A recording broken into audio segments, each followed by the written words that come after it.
안녕하세요, 허니입니다. 오늘도 여러분들과 함께 데이터 분석의 필요성에 대한 토론을 시작해보겠습니다. 오늘 게스트로는 IT 업계의 지식박사이자 지혜로운 마스터인 머니와 한국의 아이작 뉴턴이라는 조니를 모셨습니다. 인사들 하시죠. 안녕하세요. 평범하지만 지혜로운 머니입니다. 안녕하세요. 아이디어의 샘물 존입니다. 자, 그럼 5분 토론을 진행하겠습니다. 각각의 게스트들의 답변은 30초로 제한할 수 있도록 하겠습니다. 오늘 주제에도 연관 지을 수 있는 디지털 트랜스포메이션에 대해 어떤 생각들을 가지고 계신지 먼저 머니에게 질문하겠습니다. 디지털 트랜스포메이션은 말 그대로 디지털 전환이죠. 즉, 디지털 기술을 사회 전반에 적용하여 전통적인 사회 구조를 혁신시키는 것이라 할 수 있죠. 일정 산업에 국한되는 것이 아니라 전 분야의 디지털화라고 할 수 있다는 얘기입니다. 그래서 오늘의 주제인 데이터 분석은 아주 작은 일부분이라고 말할 수 있습니다. 머니께서 말씀하신 부분 맞습니다. 다만 너무 사전적 의미이고 현시감이 떨어진다고 할까요? 디지털 트랜스포메이션이라는 것은 쉽게 말씀드리면 기존의 작업이나 업무 등이 디지털화한다는 것을 의미합니다. 사실 이미 우리의 일상은 디지털화가 많이 진행되었습니다. 음식의 주문과 배달도 디지털로, 쇼핑, 학습, 여가 등 많은 부분이 디지털화되고 있습니다. 디지털화는 기업, 정부, 개인의 경쟁력에 큰 도움이 된다는 것은 거스를 수 없는 대세가 되었습니다. 그렇다면 디지털화로 촉발된 효과적인 디지털 트랜스포메이션 추진의 핵심은 무엇일까요? 우리는 이것을 짚어봐야 진정한 디지털 전환에 대한 진정성을 알 수 있지 않을까 생각됩니다.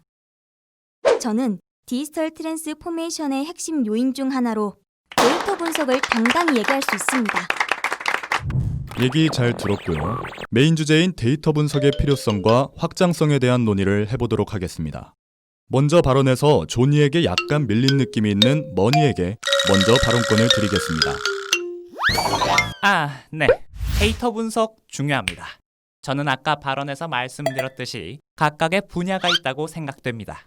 그렇기에 회사는 기업이 애널리스트라는 분야의 직원을 뽑는 이유는 그들을 통한 비즈니스를 창출하기 위해, 즉 전문적이고 효율적이라고 판단이 돼서 그런 것 아니겠습니까? 데이터를 활용해서 분석하고 인사이트를 도출하는 것은 빠른 시간 안에 만들어지는 것이 아닙니다. 여기 이 방송을 듣고 계신 분들 수학 잘하세요? 답변 못 하시잖아요. 잘 할 수 있는 것을 하면 됩니다. 변화에 대응하는 방법 또한 사내 구성원들이 변하는 것이 아니라 새로운 변화에 맞는 인력을 구성하면 기존의 것을 유지하면서 안정성 있게 나아갈 수 있지 않을까 생각됩니다. 머니는 변화를 줄이고 혁신할 수 있는 방법에 대한 말씀을 해주신 것 같습니다. 이제 조니에게 바톤을 넘기겠습니다. 우리는 지금 데이터 분석에 대한 필요성과 확장성에 대한 논의를 하고 있습니다. 제가 앞서서 디지털 트랜스포메이션은 기존의 작업이나 업무 등이 디지털화한다라고 말했습니다. 회사의 모두가 데이터 분석가일 필요는 없지만 회사의 모두가 데이터 분석가일 수도 있습니다.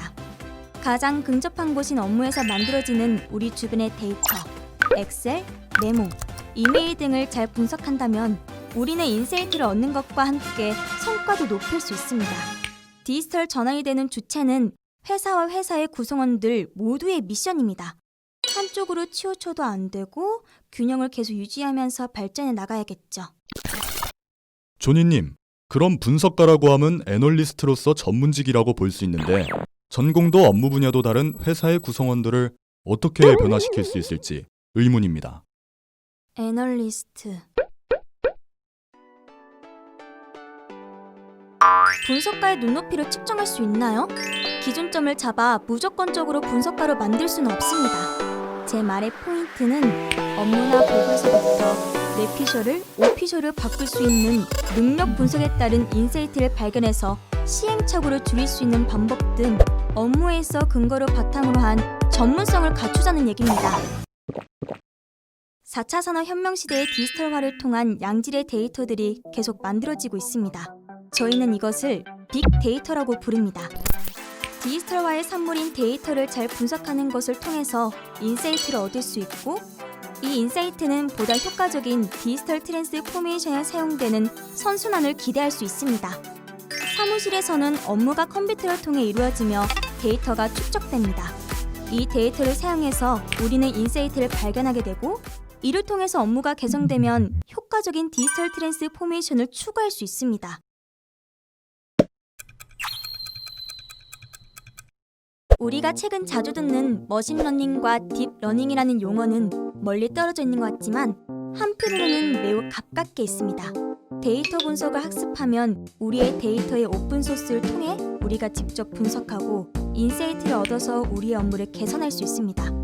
그 과정에서 창의성도 나오고 혁신도 발생하며 새로운 분야가 나타날 수도 있고요. 물론 처음 접하시는 입장에서 데이터 분석은 쉽지 않을 수 있습니다. 하지만 우리가 데이터 분석의 모든 기법을 모두 배울 필요는 없습니다. 주어진 상황과 목적에 맞는 기법을 우선 익히고 사용하면서 한 걸음 한 걸음 떼시면 언젠가는 목표에 도달할 수 있을 것입니다. 오늘 주제에 대한 마무리를 해야겠네요. 디지털 전환을 하는 데 있어 가장 밀접한 곳에 있는 것이 데이터입니다. 어느 누구에게도 이 데이터는 존재합니다. 재료는 준비되어 있고 이것을 요리하는 레시피만 익히면 됩니다. 이제 준비되어 있는 퍼스트존에서 레시피를 전수해드리겠습니다. 오늘 토론 경청해주셔서 감사합니다. 다음에 좀 더 참신한 주제로 여러분들을 맞이하겠습니다.